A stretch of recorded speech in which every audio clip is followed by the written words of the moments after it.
आज हम देवी चंद्र घंटा पर बात करेंगे, नवरात्रि की तीसरी देवी। हमारे पास जो भी जानकारी है उससे हम सिर्फ तीसरे दिन की पूजा से आगे जाकर उनके वीरता, शांति, कर्म, इन गहरे प्रतीकों को समझने की कोशिश करेंगे। नाम ही कितना गूंजता वसा है ना, चंद्र घंटा। ले चलिए शुरू करते हैं सबसे पहले नाम से ही। चंद्र घंटा, इस नाम का मतलब क्या है, इसमें क्या खास है? बिल्कुल, देखिए ये संस्कृत के 2 शब्दों से बना है, चंद्र यानी चांद और घंटा यानी घंटी। उनके माथे पर आपने देखा होगा एक अर्धचंद्र है, घंटी के आकार का, वही उनकी पहचान है। अच्छा। हाँ। और ये नाम ही उनके गुण बताता है, जैसे वीरता, शांति, सुरक्षा, अनुशासन और शुभता भी। हाँ। उन्हें चंडिका या रणचंडी भी कहते हैं, मतलब वो धर्म की रक्षा करने वाली, युद्ध के लिए हमेशा तैयार देवी हैं। अच्छा, तो ये ब्रह्मचारिणी स्वरूप के बाद आती हैं। देवी पार्वती की तपस्या के बाद ये बदलाव कैसे होता है? मतलब क्या ये सिर्फ एक सीक्वेंस है? नहीं, ये सिर्फ सीक्वेंस नहीं है। असल में ये एक बहुत जरूरी रूपांतरण है। जब देवी पार्वती वो अपनी कठोर तपस्या पूरी कर लेती है ना, हाँ। तब वो शिव की शक्ति के रूप में वो अर्धचंद्र धारण करती हैं, और यहीं से उनका वो तेजस्वी योद्धा वाला रूप सामने आता है, जो अधर्म बढ़ने पर सृष्टि की रक्षा के लिए तैयार है। पर दिलचस्प बात यह है, जैसा आपने कहा, कि ये क्रोध से नहीं आता। बिल्कुल सही। ये क्रोध या आवेश नहीं है, ये एक दिव्य संकल्प है, ब्रह्मांडीय संतुलन के लिए। और ये आध्यात्मिक यात्रा में भी एक पड़ाव है। कैसा पड़ा? आंतरिक साधना से, मतलब अंदर की तपस्या से, शक्तिशाली बाहरी कर्म की ओर बढ़ने का। अंदर की शांति से बाहर का एक्शन। समझी? और उनकी छवि वो तो बहुत ही प्रभावशाली है। 10 भुजाएं, 3 आंखें। हाँ, और सवारी भी सिंह या बाघ पर। और सबसे खास वो माथे पर अर्धचंद्र वाली घंटी। यहाँ कुछ गहरा लगता है। हाँ, यही तो प्रतीकात्मवाद की खूबसूरती है। देखिए वो चंद्र घंटा, वो सिर्फ गहना नहीं है, वो पवित्र ध्वनि है, नाद। ध्वनि? हाँ, कैसी ध्वनि?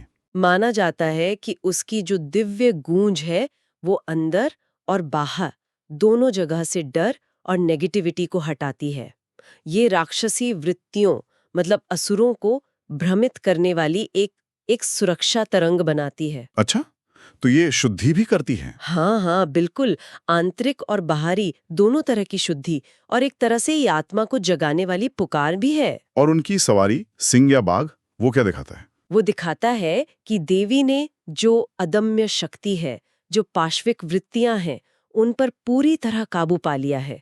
ये डर पर जीत का प्रतीक है, शांत है पर अलर्ट, करुणा और सजगता का बैलेंस। उनके 10 हाथों में अस्त्र शस्त्र भी बहुत हैं, त्रिशूल, गदा, तलवार। हाँ, वो सब सचेतन शक्ति के प्रतीक हैं। मतलब शक्ति जिसे सोच समझकर सटीकता से इस्तेमाल किया जाए। जैसे त्रिशूल है, वो सिर्फ दुश्मन को नहीं मारता, वो हमारे अंदर के अहंकार, मोह, अज्ञान को भी काटता है।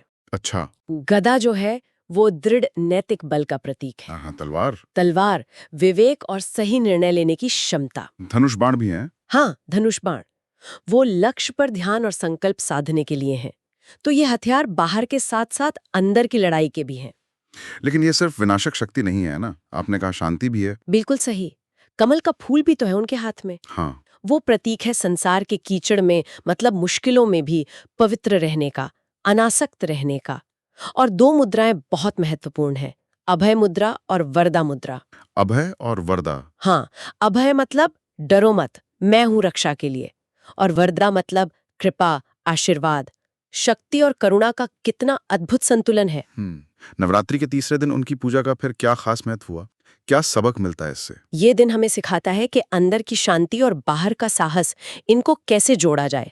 उनकी पूजा हमें बहादुरी सिखाती है, चैलेंज का सामना करना बिना डरे, और जो सही है उसके लिए खड़े होना।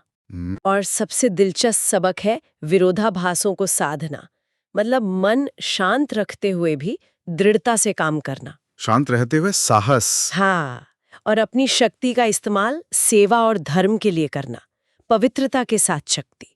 ये आज के लिए बहुत जरूरी है। तो उनकी पूजा से निर्भयता मिलती है और शांति भी? निश्चित रूप से। भक्त को निर्भयता मिलती है, मन शांत रहता है और सत्य पर टिके रहने की ताकत मिलती है। उनकी वो घंटी जैसी ऊर्जा वो हमारे अंदर का कंफ्यूजन, आलस, सेल्फ डाउट, इन सब को हटाकर एक्शन के लिए प्रेरित करती है। क्या उनका चक्रों से भी कोई संबंध है? शरीर की ऊर्जा केंद्र? हाँ, बिल्कुल। वो मणिपुर चक्र से जुड़ी हैं, जो हमारी नाभि के पास होता है। मणिपुर चक्र? जी, ये चक्र इच्छा शक्ति, आत्मबल और बदलाव लाने वाली अग्नि, इसका केंद्र है। देवी चंद्रघंटा की पूजा से ये चक्र जागृत होता है, बैलेंस होता है, इससे कॉन्फिडेंस बढ़ता है, संकल्प मजबूत होता है और निर्णय लेने की क्षमता साफ होती है। उनकी पूजा कैसे करते हैं? कोई खास मंत्र या भोग? पूजा बहुत सरल है।